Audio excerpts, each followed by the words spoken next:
A modo de inicio de la presentación, siempre que doy una conferencia coloco una frase que nos coloque en un contexto como un marco de referencia, tanto cultural como histórico.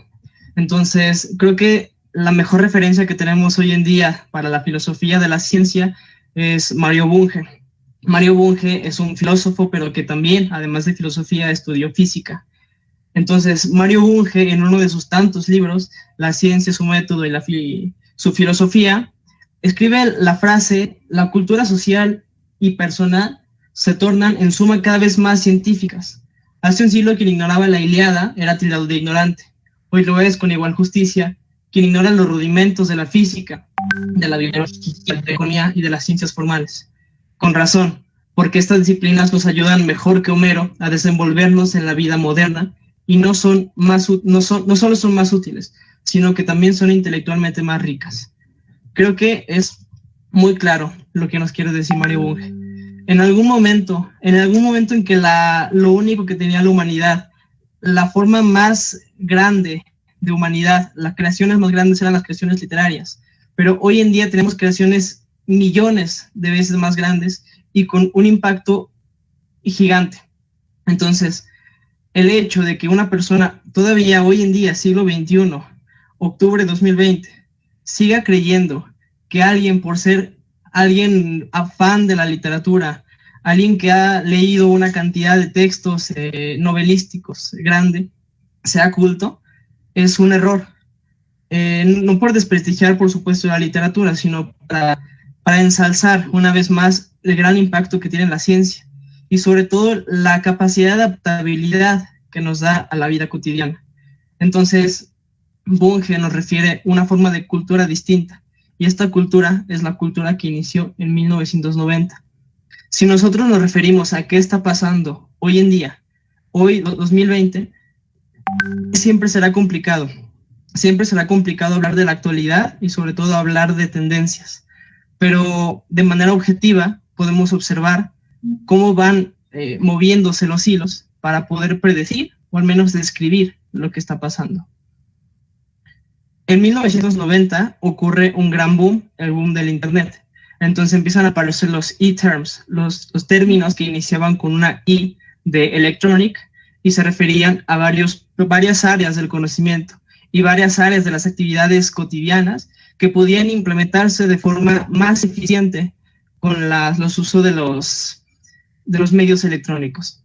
Entonces aparecen cosas como e-commerce, e-learning, email, e-books, e-sports, e-banking, e-business, e-currency. Entonces, esta disrupción podemos verla en las noticias diarias. Podemos ver cómo el CEO de Amazon se vuelve la persona más rica, viva, y eso fue hace poco, cómo Amazon gana 10,000 por segundo como refugio de compradores en su lugar, cómo Walmart bate ganancias y registra ventas en impulso por pandemia, cómo la firma de eSports recibe cada vez más dinero, sus jugadores reciben un dinero muy parecido al de los Juegos Olímpicos, tiene una popularidad igual o mayor, cómo la moneda de World of Warcraft vale más que el efectivo en Venezuela.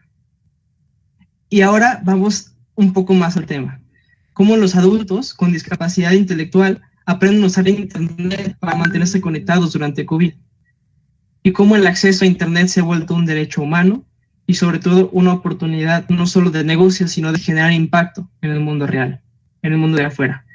Siempre me gusta iniciar también con un estudio de caso, un buen ejemplo de lo que está pasando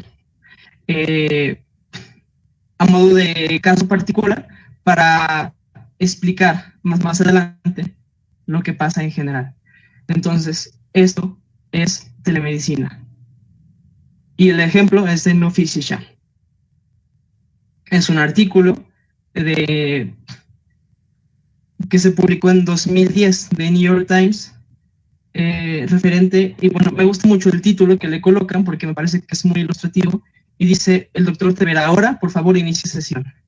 Entonces, New York Times dice: un día del verano pasado, Charlie Martin sintió un fuerte dolor en la parte baja de la espalda, pero no podía subirse a su auto. Era la oficina del médico o la sala de emergencias. El señor Martin, operador de grúas, estaba trabajando en la plataforma petrolífera en el mar de China Meridional frente a Malasia.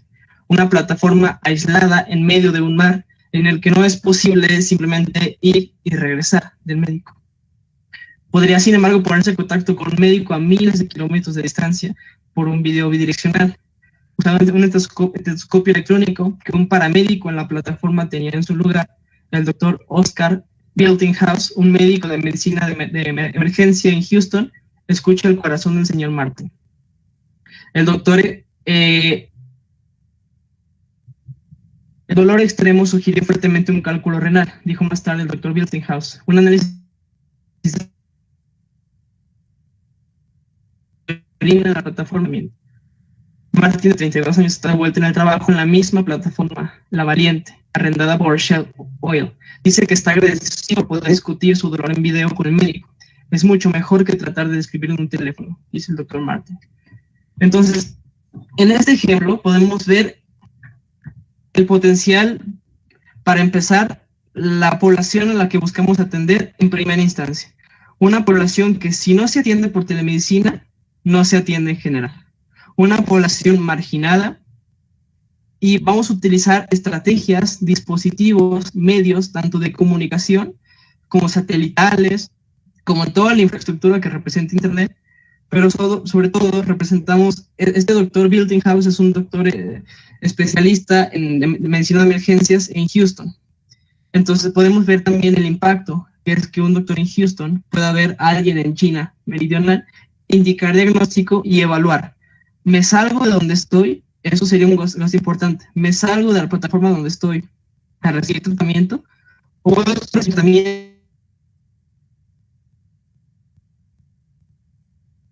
más sencillo, ¿qué es más importante? ¿Ir al hospital o puedes atenderte ahí mismo?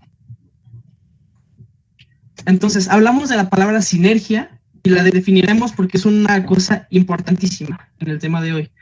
Acción de dos o más causas cuyo efecto es superior a la suma de los efectos individuales.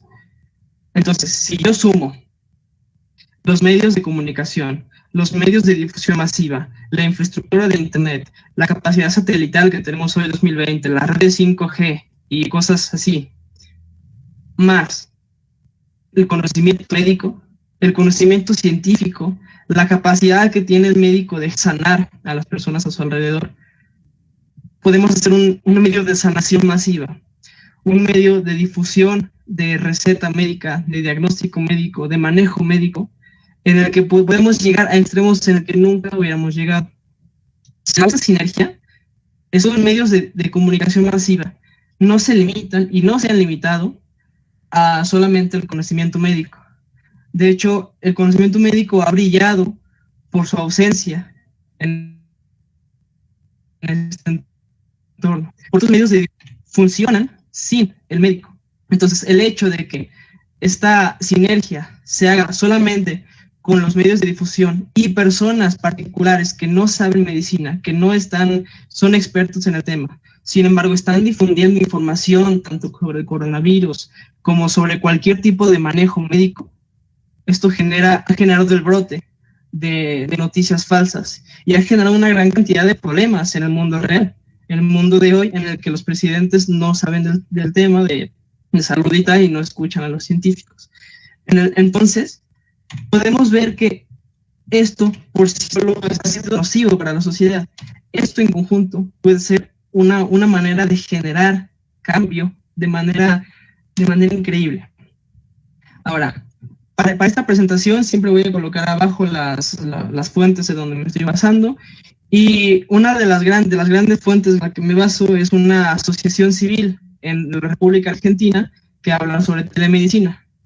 Entonces, en esta asociación civil están planteando en Argentina qué cantidad de la población que se asemeja al 100% tiene acceso a los servicios de salud. En México es una cantidad semejante. Entre IMSS, Seguro Popular, ISSSTE y una cantidad de aseguradoras, de Bipemex y todo eso, y el ejército, cubrimos una cantidad importante. Por supuesto no es 100%, pero una cantidad relevante. Sin embargo, el que una gran parte de la población tenga acceso a hospitales públicos, tenga acceso, o sea, que si llega a un hospital de gravedad, se manda. No significa que reciba atención integral, que reciba cuidado efectivo y que tenga continuidad de la atención con el tiempo. ¿A qué me refiero con atención integral? Que tenga ese paciente que llegó por una urgencia, que es una enfermedad generalmente que lleva gestándose 20 años, 30 años, demasiados años, y que pudo ser prevenible en muchos de los casos, se le debe dar seguimiento primero. Debe responderse a todas las dudas del paciente, sea durante o después de la consulta. De hecho, debería ser antes.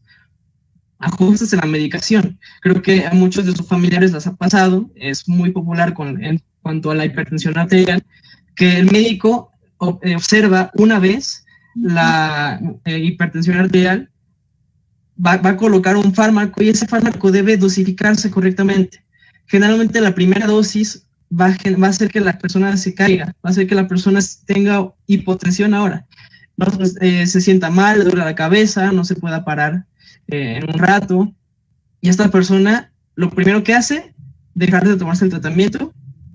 Lo segundo que hace, preguntarle a un familiar, y ese familiar le va a decir, es que los médicos no sirven, o ese familiar le va a decir, no, es que yo nunca me tomo ese mismo, y está generando problemas.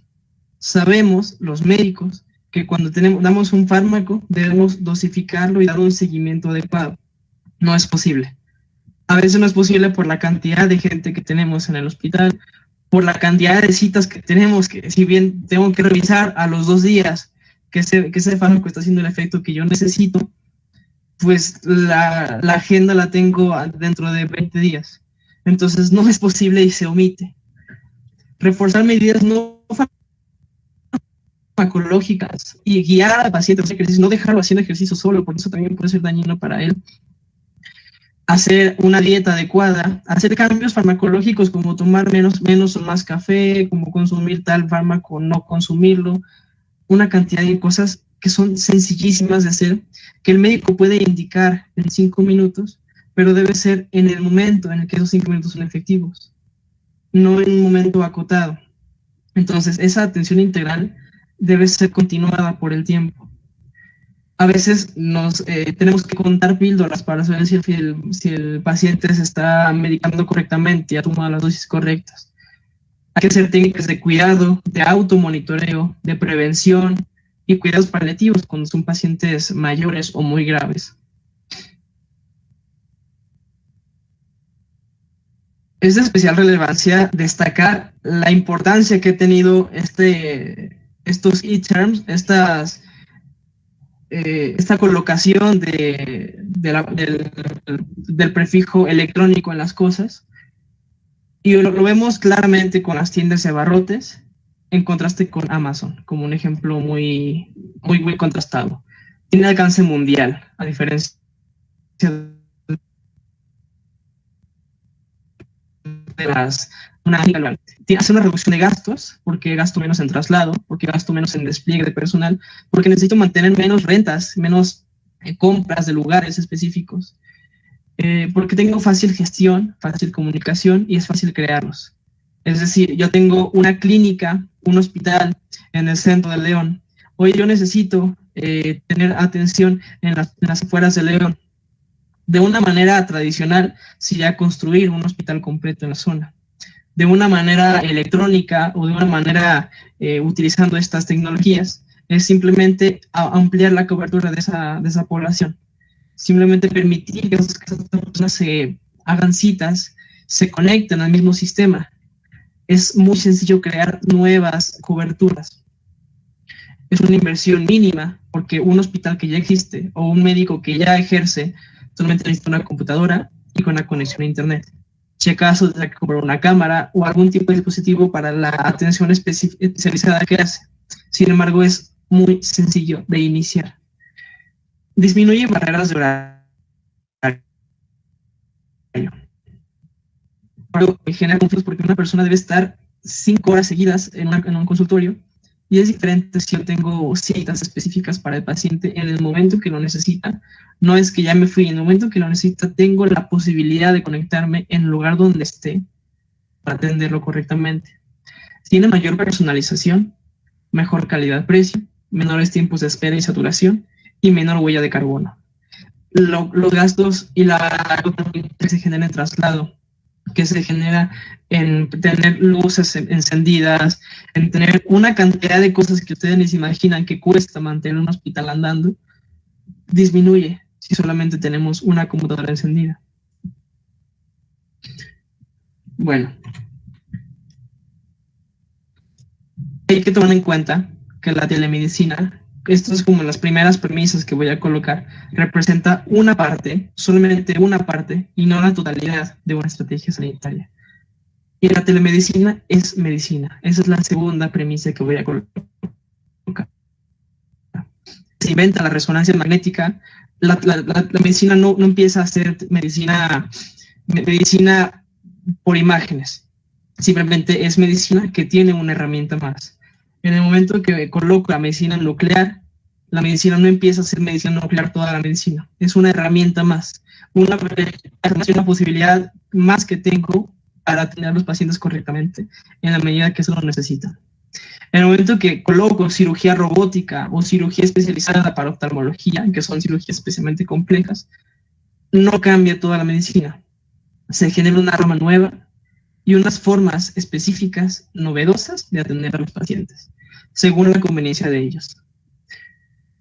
Vamos a colocar áreas de la medicina, porque la medicina tiene una cantidad de áreas impresionante, y vamos a colocar áreas específicas en donde es sencillo iniciar esta atención, porque son áreas especialmente sencillas de atender a distancia, ya sea porque es teleradiología, por ejemplo. El radiólogo simplemente va a ver imágenes impresas en una placa o en lo que necesite, y que la va a emitir diagnósticos tratantes para hacer algo al respecto. Pero si ese radiólogo le envía imágenes en alta definición, ese dispositivo puede emitir imágenes de más alta definición de la que la placa le permite imprimirlo, o que la impresora le permite imprimirlo. Y las pantallas que utiliza les permiten observarlo. Entonces la teleradiología es de las primeras áreas que pueden incursionar en la telemedicina, porque son áreas por imágenes, y la imagen la tenemos mejor en computadoras. La dermatología, porque son áreas de imagen también, imagen que requiere una cámara específica. Entonces, es sencillo y se ha implementado ya. Vamos a ver más adelante casos de éxito de la telemedicina para que observen cómo estas áreas empiezan a abundar y empiezan a aparecer pequeños casos a lo largo del globo, que luego van a ser, si no mayoría, una importante proporción de los pacientes atendidos. Telepsiquiatría y telepsicología. Si bien es más complejo hacer esto porque se requiere una especie de conexión más íntima con el paciente, se requiere también una inmediatez de atención psicológica en primeros auxilios para salud mental que nos permite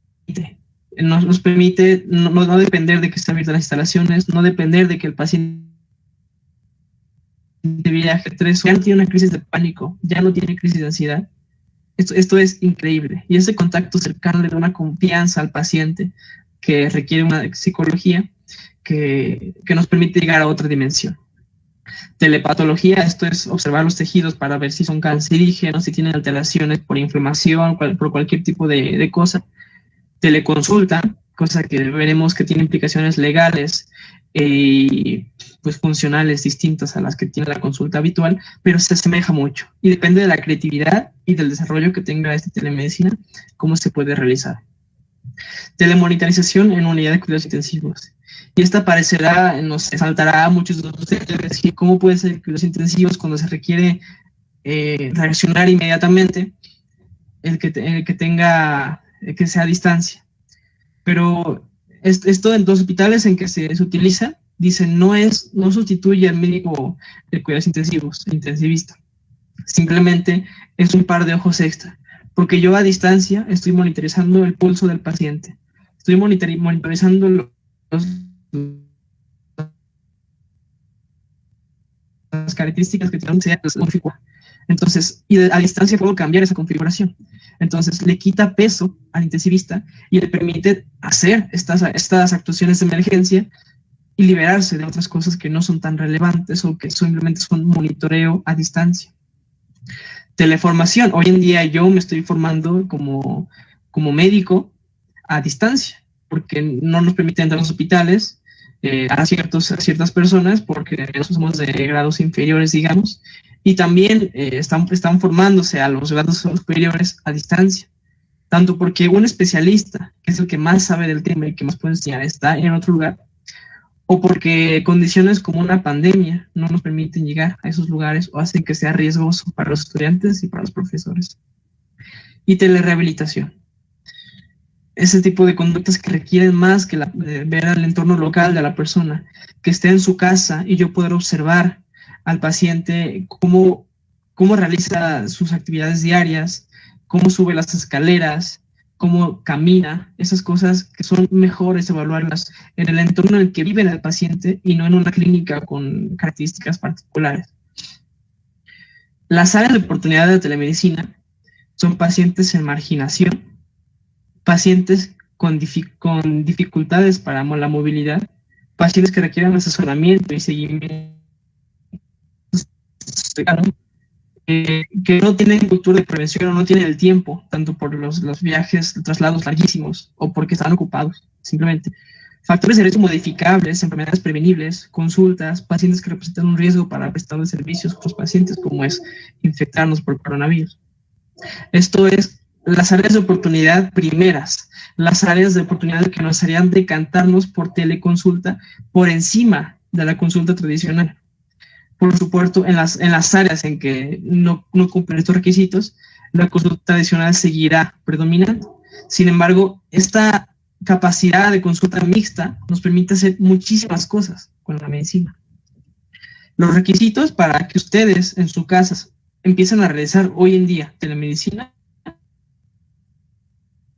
son un tipo de consulta o de recibir la consulta, una plataforma de trabajo en línea que de servicios, una cámara web adecuada, un consentimiento informado que ustedes realicen con el paciente, con el médico, para que el médico sepa que puede realizar este tipo de trabajo con ustedes y que el personal médico esté capacitado en tecnologías de la información y comunicación y dispositivos particulares a cada consulta. Les pongo un ejemplo de este dispositivo que lo venden en Best Buy.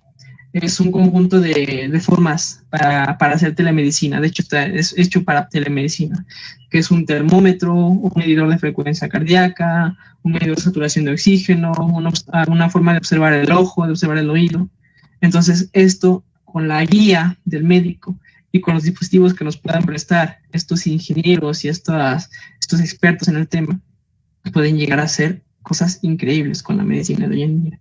Podemos hacer telemedicina de baja, mediana y alta complejidad. Por supuesto, para baja complejidad, hoy en día con su celular, con su teléfono inteligente lo pueden hacer. De alta complejidad tampoco es tan difícil en cuanto a los requerimientos. El dispositivo funcionando y parece bastante prometedor. Los casos del Hospital Johns Hopkins, que de hecho es el hospital en el que se lleva a cabo la trama de Dr. House, se ha dado seguimiento de hipertensión arterial.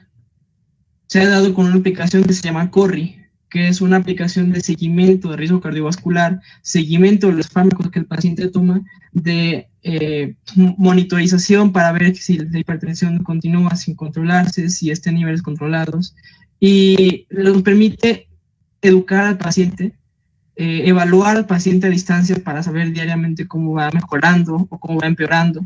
Nos permite establecer efectos adversos y inmediatamente que el paciente pueda ponerse en contacto con un enfermero o con un médico para ser atendido. Y se ha visto en los artículos científicos que genera diferencias notables con respecto a la no utilización de ninguna aplicación. Digamos, las personas controladas con esta aplicación son 80%, y las personas sin la aplicación son 50-40%, cosa que es algo muy, muy triste con respecto a esta patología.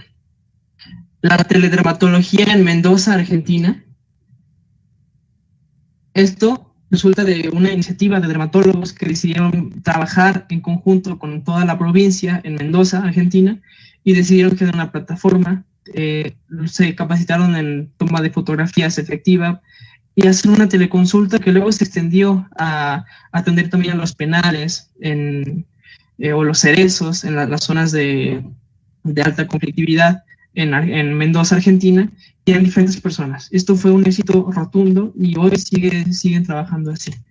El telestroke, digamos, el accidente cerebrovascular, el típico ictus, que la persona tiene una alteración del cerebro inmediata, que llaman a urgencias. Y en nuestro protocolo de manejo está que lo lleven a un hospital, que ese hospital digan que no tienen los medios para atender ese tipo de alteraciones, y que lo lleven a otro hospital de alta especialidad que sí pueda atenderlos.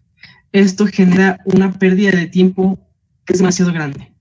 Y es de inyectar fármacos que vayan retrasando, que vayan estabilizando al paciente, pero necesitamos evaluar primero al paciente para ver que esos fármacos le van a hacer bien. Puede ser de manera remota, en la ambulancia implementado, que ha sido una estrategia increíble, que ha disminuido la mortalidad en los pacientes de manera impresionante, de verdad. Son estrategias que han funcionado muy, muy bien.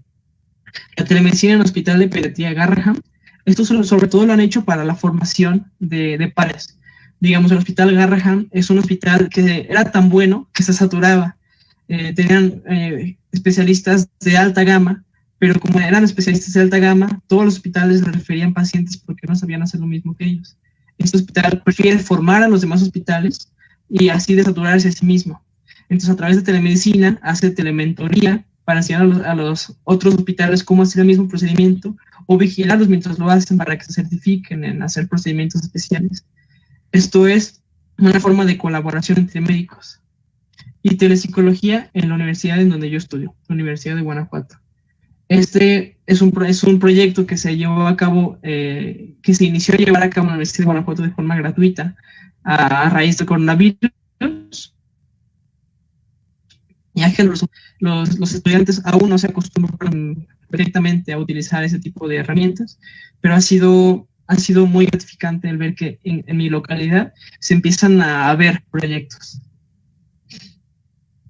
Pues los posibles escenarios y áreas de oportunidad son muchísimos y son futuristas, pero son tecnologías que tenemos hoy, ya las tenemos, porque los datos aislados que genera un paciente no son nada si no hay alguien que los procese y que genere información útil. Entonces, las bases de datos como la historia clínica del paciente, creo que les ha pasado a muchos de ustedes que están en una consulta médica y cada vez que van a la consulta médica, el médico se tarda 10 minutos en preguntarle las mismas cosas que le preguntan cada vez que van al médico, una y otra vez, aunque sea el mismo médico. Esto es porque la historia clínica es complicada de obtener, de registrar y de leer en los originales. Entonces, la generación automática de datos, imaginen que hay una alteración parecida al coronavirus, pero que está apareciendo apenas en México, como fue la epidemia de influenza en el país. Está apareciendo el hecho, digamos, de que en varios hospitales en el Bajío estén teniendo pacientes que tienen una alteración de neumonía no identificada.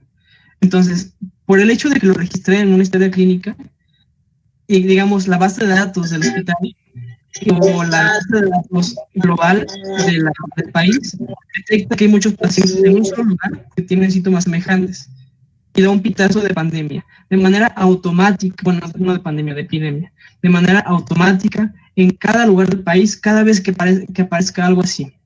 Esto es la ventaja de procesar los datos inmediatamente que los obtengo. Entre de las cosas, como podrán ver ustedes en la imagen de atrás, tenemos muchos dispositivos en una unidad de cuidados intensivos o en un hospital. Esos dispositivos funcionan de manera aislada. Nada se conecta con nada y solamente el médico va a modificar una cosa u otra. Imaginen un respirador que se adapta a la saturación de oxígeno del paciente. Es decir, tengo en mi dedo un dispositivo que mide saturación de oxígeno. Y el ventilador se conecta a eso y sabe que como bajó la saturación de oxígeno, tiene que adecuar la cantidad de oxígeno que me está metiendo. Lo mismo con cada dispositivo, a medida de que yo puedo hospitalizar a un paciente y de manera automática estas máquinas lo van a estabilizar. Esto es una ventaja y otra vez es un par de ojos extra para el médico. Es decir, el médico puede concentrarse en cosas más relevantes y más vitales que lo anterior. La inteligencia artificial me va a permitir hiperpersonalizar estos procesos. Es decir, yo tengo un paciente, pero si tengo un paciente que tengo datos desde su nacimiento y hoy tiene 70 años, tengo una cantidad de información tan grande que puedo personalizar. Oye, yo sé que a sus 8 años le dieron este fármaco y no reaccionó. Yo sé que a sus 12 años le dieron tuvo esta alteración que lo predispone a otra.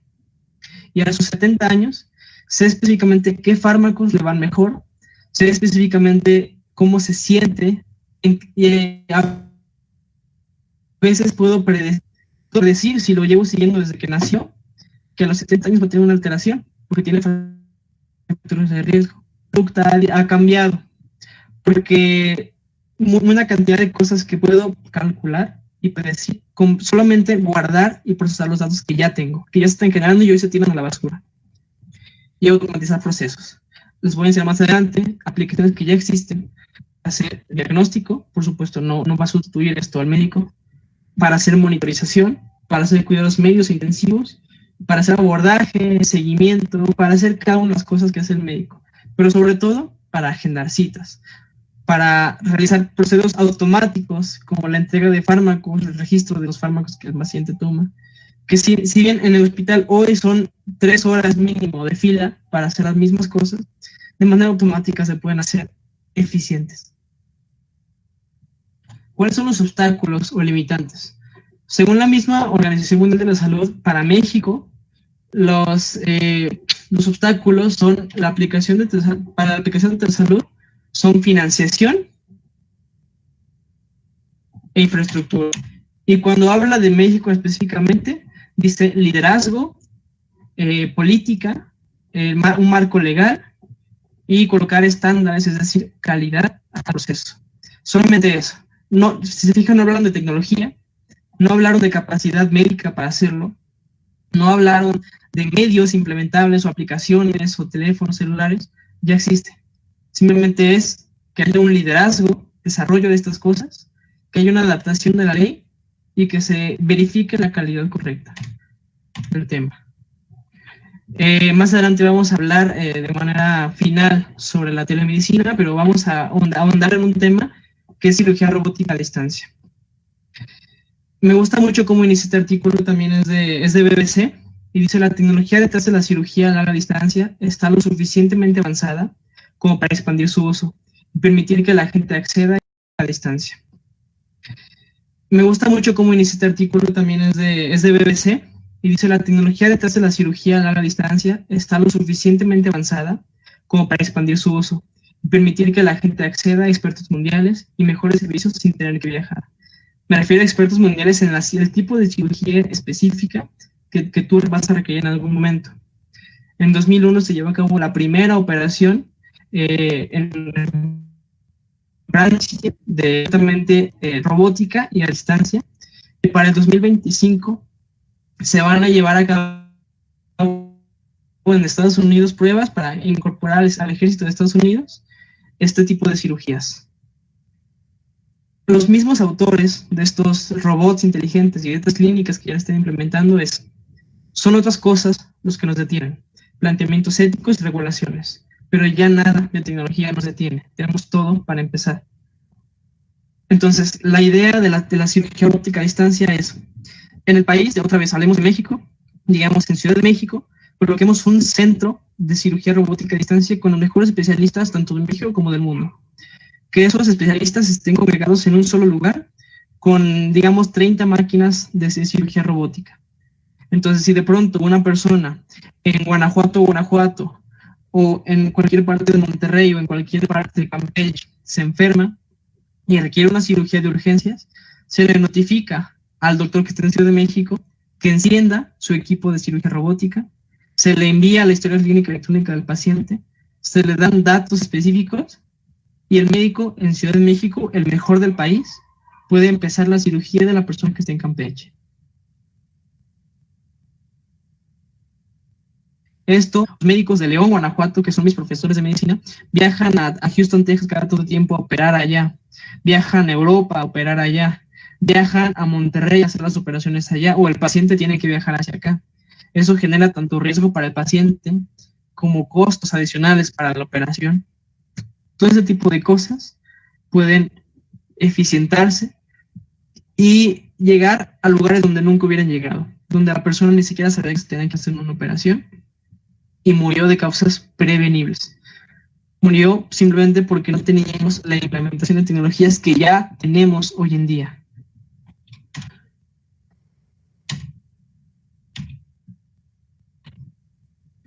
Entonces, me gustaría concluir mi presentación con una guía de usuario para ustedes, para que hoy en día, octubre de 2020, puedan empezar a saber si deben implementar o no implementar las tecnologías de telemedicina en su vida cotidiana, o en qué momento pueden empezar a implementarlas.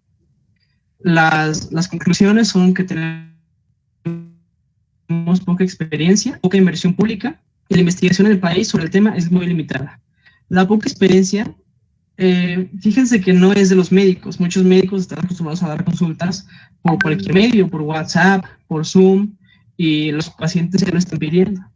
La poca experiencia es más en temas específicos de los médicos, pero sobre todo en solicitarla y recibirla por parte de los pacientes. Tiene un gran potencial y tiene un historial de crecimiento exponencial en los proyectos que les he mostrado. En cada uno de los lugares, incluyendo algunos proyectos en México, han iniciado con 3 pacientes y después de 3 meses ya tienen 4,000 pacientes en un mes. Estos han sido proyectos que tienden a crecer mucho, sobre todo porque no tienen cuellos de botella. No tienen limitantes físicas de llenar un consultorio, no tienen limitantes para generar espacios de atención masiva, porque tienen más médicos, una plataforma que tiene espacio para todos, y todos los pacientes que se quieran inscribir son bienvenidos. No es tan recomendable como primera consulta, esa es una cosa importante. Si yo tengo una persona que me pide una consulta electrónica, una consulta por cualquier medio, sobre todo hoy en día, por ejemplo, en la de Universidad de Guanajuato, y no lo conozco y me pide una consulta electrónica, yo le voy a indicar que se recomienda más hacer una consulta física, tradicional, la primera vez, y luego dar cualquier tipo de seguimiento o más consultas por vía electrónica. ¿Por qué? Porque tengo la oportunidad de conocer al paciente, de hacerme una idea general de cuáles son sus padecimientos, y sobre todo de hacer una exploración física inicial, que será la más importante. Más adelante puedo prescindir de ella, pero la primera consulta recomiendo hoy en día que se haga de manera tradicional. Tiene un auge en la práctica privada, la va a tener por un buen rato, hasta que en algún momento se empiece a implementar de manera exitosa en la práctica pública, en la medicina pública. Va a depender de la demanda, sobre todo ustedes van a ser quienes canalicen y quienes catalicen y que aceleren este proceso. Si los usuarios empiezan a demandar telemedicina, sobre todo en momentos de hacinamiento como en coronavirus, la población de médicos y de administrativos de la medicina pública van a tener que responder. Entonces, esto también depende de la población. Necesitamos un marco jurídico, un marco bioético de calidad para asegurarle al paciente que esto va a ser efectivo, que no va a cometer errores ese médico, que el médico tiene las credenciales adecuadas para ejercer y que todo funcione de manera excepcional. Esto tampoco es muy complicado de ejercer, pero el marco jurídico va a tomar algo de tiempo. La pandemia está generando hoy en día que se invierta más en el tema, que se solicite más este tipo de atención y que los médicos tengan experiencia ya en brindarla. Entonces, es un artículo que yo creo que, bueno, un artículo de Forbes, una publicación de Forbes que les recomiendo encarecidamente que lean, así como última diapositiva de esto, y simplemente para que sepan hoy en día en México cuáles son las que les recomiendo utilizar o que ya existen. Sobre todo, ADA, se llama ADA, está en Play Store y está en iOS. Es una aplicación donde ustedes, y la aplicación por protocolos diagnósticos que son correctos, yo lo he probado varias veces y funciona bien. Le ponen ustedes los síntomas, les pregunta varias cosas y les dice una enfermedad, una alteración como la causa más probable y causas menos probables. Y ustedes pueden ya con esa información ir a consulta médica y decirle, en una aplicación me dice que tengo esto, o saber si es grave o si no es grave, y ustedes pueden decidir si van o no al médico. Por supuesto, otra vez, no prefieran esto a una consulta médica, pero si es esto o nada, es muy preferible este tipo de aplicaciones. Y en los próximos años van a abundar y vamos a ver una mejora en la calidad de las clínicas. ADA es la primera recomendación. La segunda recomendación es MediSafe. Esto es para automonitorización y evaluación de fármacos. Me dejaron 3 fármacos. A veces me olvida en qué hora tomármelos, cuándo, cómo. Y en la aplicación pueden insertar todo. Si se fijan en la misma diapositiva, se coloca que tienen un pastillero. La aplicación simula el pastillero, le dice en qué lugar del pastillero está la pastilla que se tienen que tomar, a qué hora, en qué momento, y le recuerda. Esto es muy bueno, sobre todo para pacientes de tercera edad o pacientes olvidadizos. Es excelente, yo lo recomiendo. El manual MSD es para información. Si ustedes fueron a ADA y solicitaron que hiciera diagnóstico y les dijo una enfermedad que ustedes no conocen, se meten a manual MSD para pacientes, para público general, buscan la enfermedad y les da un resumen perfectamente entendible para cualquier persona de qué se trata. Esto es algo muy útil para ustedes y va a ser excelente que la gente se empiece a informar por medios oficiales, por medios científicos, y que no busquen información en cualquier lado, porque los pacientes buscan información real. No es su culpa que la información que reciben no sea real o sea ficticia. Y hay recomendaciones que están surgiendo como una de las plataformas web más prometedoras para la telemedicina en el país, en México, es doc.com, pueden buscarla, y Buy Price es para la compra y venta la compra de fármacos a distancia. Digamos, una persona que ya recibió atención médica, que le están indicando un fármaco y que o no lo encuentra o no quiere salir de su casa, en Buy Price puede comprar el fármaco. Y también para comentarles, el IMSS y el ISSSTE han implementado formas de telemedicina.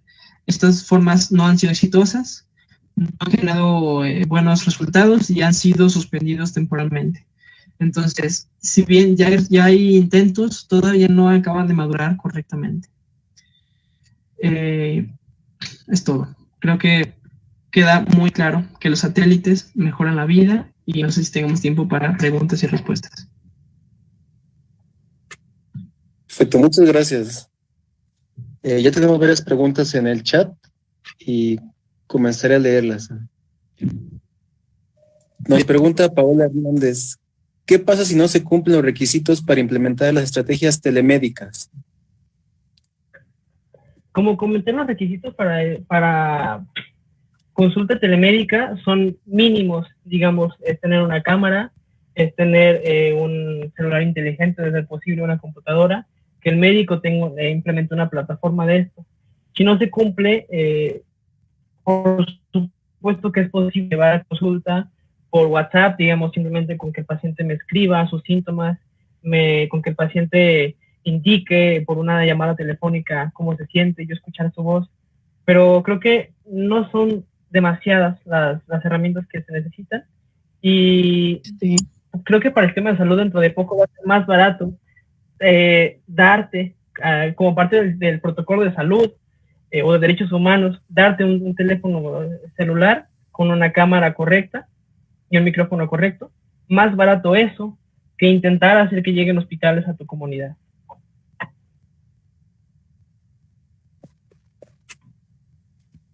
Perfecto, muchas gracias. Nos pregunta Mariana C.A. Buenas tardes. No me quedó claro si el telestroke consiste en que el paciente sea atendido en la ambulancia con recomendaciones vía remota, o en qué consiste. Por supuesto. El paciente está en su casa. El paciente tiene los síntomas típicos de un accidente cerebrovascular, que tiene parálisis de repente o tiene una alteración de la visión. Hay pacientes que dejan de ver, que no pueden moverse correctamente, que tienen algún tipo de convulsión. Esto hace la ambulancia, la llaman, llega la ambulancia y la llevan al hospital más cercano. Esas son las características. Con la implementación telemédica de este hospital, en la ambulancia tengo una cámara y una pantalla para interrogar al paciente, el médico a distancia, el especialista en telestroke, interroga al paciente los síntomas o al acompañante y dice inmediatamente: vengan aquí, vengan al hospital especializado. Mientras tanto, te indico cuál es el tratamiento. Entonces, el paciente en la ambulancia, que son ambulancias inteligentes las que tienen allá, le van dando el tratamiento conforme llegan al hospital y en cuanto llegan hacen una operación, digamos, para corregir la alteración. Esto es, mientras llega al hospital recibe una atención especializada. Muchas gracias. A ver, otra pregunta. Aquí nos pregunta, ¿cuáles son las desventajas o problemáticas que se pueden presentar en dar este tipo de servicio? Las desventajas son considerables todavía. Digamos, las desventajas es que, primero, el médico no tiene la posibilidad de tocar al paciente, de hacerle una exploración física o una evaluación completa del paciente. Entonces, esto puede llevar a que el médico menosprecie algunos tipos de síntomas y los dé, no sé, les dé menos relevancia del que realmente tiene y del que realmente hubiera descubierto si hubiera hecho una exploración física adecuada. Puede llevarse también conflictos legales, como por ejemplo el médico me vio, me diagnosticó en línea y se equivocó y el paciente agravó. Esto también da problemas para el médico y para el paciente, porque puede ser que en los primeros años que se implemente este tipo de tecnologías en el país haya más errores médicos. Sin embargo, esto, como cualquier herramienta nueva, se va a capacitar correctamente a los médicos, con creatividad del médico, se van a implementar nuevas estrategias y estoy casi seguro de que dentro de poco, y cuando se implemente, la tasa de errores va a ser igual o menor a la que tenemos hoy en día en medicina tradicional. Entonces, las desventajas serán principalmente esas. No puedo tocar al paciente, tener que confiar directamente en la palabra del paciente y en la capacidad descriptiva del paciente de sus propios síntomas, pero creo que las ventajas superan. Perfecto, muchas gracias. También nos preguntan, bueno, la pregunta anterior era de Carla Domínguez Vélez y esta pregunta de Carlos Daniel Gómez dice, ¿cuál sería el coste de este procedimiento? Supongo que se refiere a la consulta en línea. El coste principal por ejemplo, del doc.com, que es una evaluación telemédica, que es una consulta completa con prescripción de fármacos y lo que se necesite. Esto cuesta 40 pesos, es una suscripción mensual, te cobran 40 pesos al mes por tener acceso a esta plataforma. Entonces es una estrategia, creo que barata y posible de implementar. Las demás, estas 3 aplicaciones que les comenté no tienen ningún tipo de coste y pueden descargarlas inmediatamente en su celular. Vale, perfecto. Tenemos otra pregunta por parte de Paola Hernández. Dice, ¿qué pasaría si se tiene alguna falla en los equipos durante el procedimiento? Depende de qué procedimiento. Si es una consulta médica habitual, creo que verán que no hay ningún tipo de conflicto, ¿no? Por supuesto, habrá que ver que no haya ese tipo de fallas, pero si no, se espera que el médico se reconecte y se le da el tiempo que tiene estipulado. Si, digamos, si se paró 10 minutos de transmisión, se le da 10 minutos extra al paciente. Si durante un telestroke o durante cualquier otro tipo de procedimiento más complejo como el monitoreo en cuidados intensivos, tendría repercusiones tal vez más complicadas. Sin embargo, otra vez, esto no ha sustituido en ningún momento al médico, es un par de ojos extra. Entonces, si de repente ya no hay un monitorizador en cuidados intensivos, pues simplemente el médico que está ahí físicamente tendrá que monitorizar a esos pacientes personalmente, que es lo que ya se hace en la actualidad.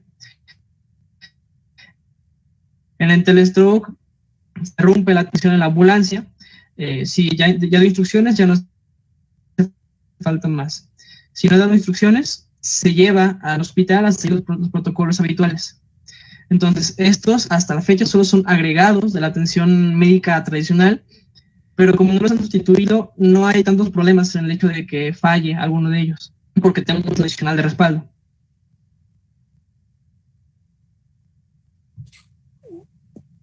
Perfecto, muchas gracias. Tenemos otra pregunta también de Carla Domínguez Vélez. Dice, ¿cuáles son los proyectos que están en desarrollo actualmente para implementar la telemedicina o cirugía a distancia? ¿O en qué parte de México ya se cuenta con este servicio?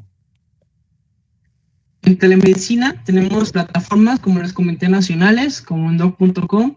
Tenemos plataformas locales en algunos hospitales privados del país, creo que incluyendo en algunos hospitales de Ciudad de México, no recuerdo los nombres precisos, se da telemedicina.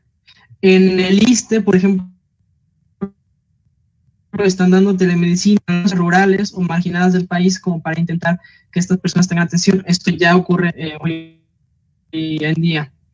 Y en cirugía robótica, no sé cirugía robótica a distancia como tal, porque esto tenía que ser un protocolo nacional o más bien regional, pero en algunos lugares se lleva ya cirugía robótica. Por ejemplo, en la Aranda de la Parra se hace cirugía robótica urológica, eso lo sé de primera mano, uno de mis profesores lo hace, y son tipos de cirugías que son muy semejantes a las cirugías laparoscópicas, también son que dejan una huella muy pequeña de cicatriz en el paciente, aunque han tenido varios errores. Hay que seguir implementando estas cirugías, sobre todo para capacitar a los cirujanos y que tengan experiencia en este tipo de cirugías. Pero hoy en día ya se implementan en varias partes del país y van a seguir surgiendo. Estoy seguro de eso. Perfecto, muchas gracias. Por supuesto. Tenemos acá otra pregunta que dice Irving Alejandro Pérez Delgado. El pasado 18 de septiembre se dio a conocer el caso de una mujer que perdió la vida luego de que un hospital sufrió un ciberataque. Esto sucedió en un hospital de Alemania. ¿México está preparado para implementar la telemedicina? En cuanto a los ciberataques, es un área muy interesante porque es toda un área de programadores que tienen que estar detrás o desarrolladores que tienen que estar detrás para garantizar la ciberseguridad. Los hospitales de México y las instituciones en México han sido víctima de una cantidad de ciberataques impresionante. Ya, no sé si vieron las características del ciberataque que tuvo Pemex, que tuvo que pagar una cantidad importante de dinero por recuperar sus propios datos. El hospital ISSSTE ha tenido conflictos de datos que se publicaban sin que si tuvieran conocimientos, eran como de 11 pacientes. Esto puede fallar, sí han aparecido ciberataques, pero simplemente hay que, como cualquier herramienta nueva que aparece, si vas a utilizar una sierra eléctrica, tienes que tener todos los protocolos de seguridad para que esa sierra eléctrica funcione y no tenga daños, efectos adversos. Al igual, va a ser falta una cantidad de inversión en los hospitales privados y públicos para que los ciberataques no puedan penetrar estas barreras.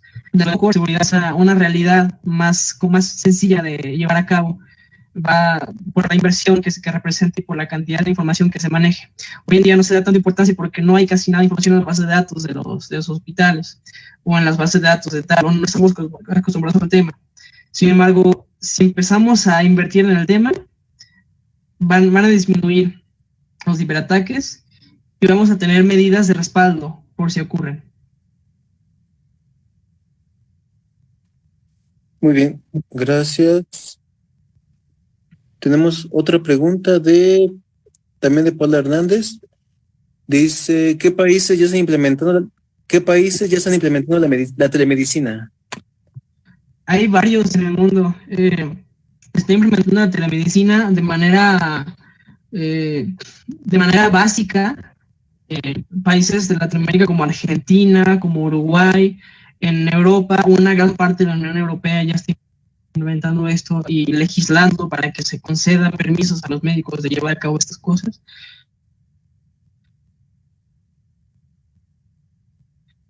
Como comentan hacia la cirugía robótica. Estados Unidos ha sido los grandes pioneros, como en todo, ¿no? Como en cualquier cosa de desarrollo de software.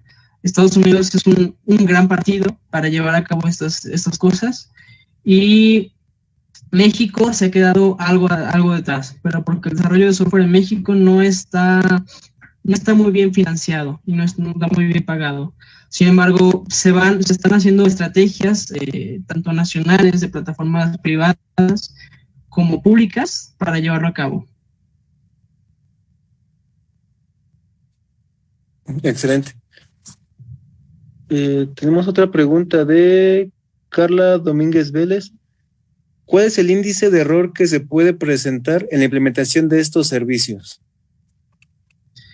El índice de error, bueno, para calcular un índice específico habría que tener una población específica, una cantidad de casos a probar y tal. Por lo pronto no está calculado. Pero, no sé, los errores que pueda cometer el paciente, el médico al diagnosticar, que supongo que es a lo que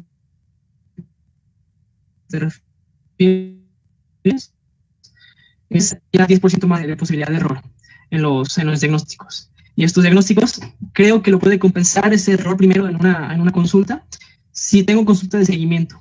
Es decir, yo tengo una consulta hoy, 9 de octubre, yo te doy un diagnóstico, te doy un tratamiento, y pasado mañana, el 11, te pregunto, oye, ¿cómo estás? Y tenemos una nueva consulta.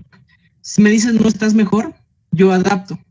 Entonces, ese error que tiene agregado el no haberte explorado físicamente, el haber tenido una consulta a distancia, que puede que tengas una cámara de mala calidad y no me dejes ver lo que sea, con el seguimiento adecuado que nos permite la telemedicina, creo que se compensaría. Y creo que a la larga, dentro de poco, ese error disminuiría en ese mismo 10%, 10% más que la medicina tradicional.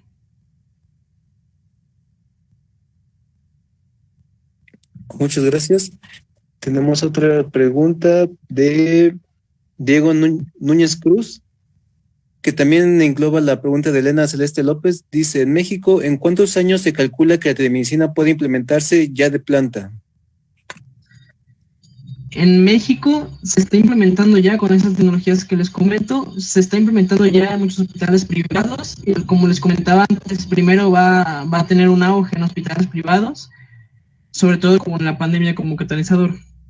Sin embargo, que se coloque, digamos, en hospitales públicos, yo diría como mínimo 5 años y como máximo tal vez 15, para que sea público y para que cualquier persona tenga acceso a ese tipo de servicios como parte de su tarjeta de derechohabiente en cualquier parte del país. Muchas gracias. Acá dice también de Paola Hernández, disculpe, perdón por regresar al principio de la presentación, pero si el Internet se vuelve un derecho humano, ¿por qué no es gratuito?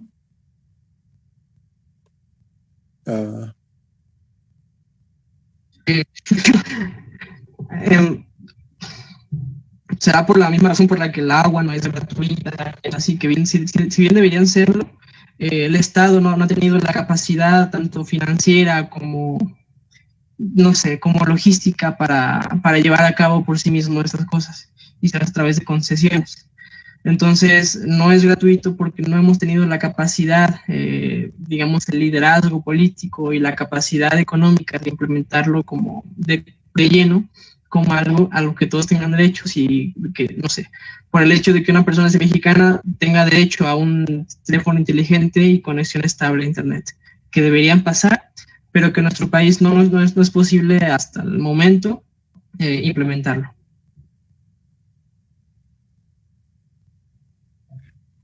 Perfecto, muchas gracias.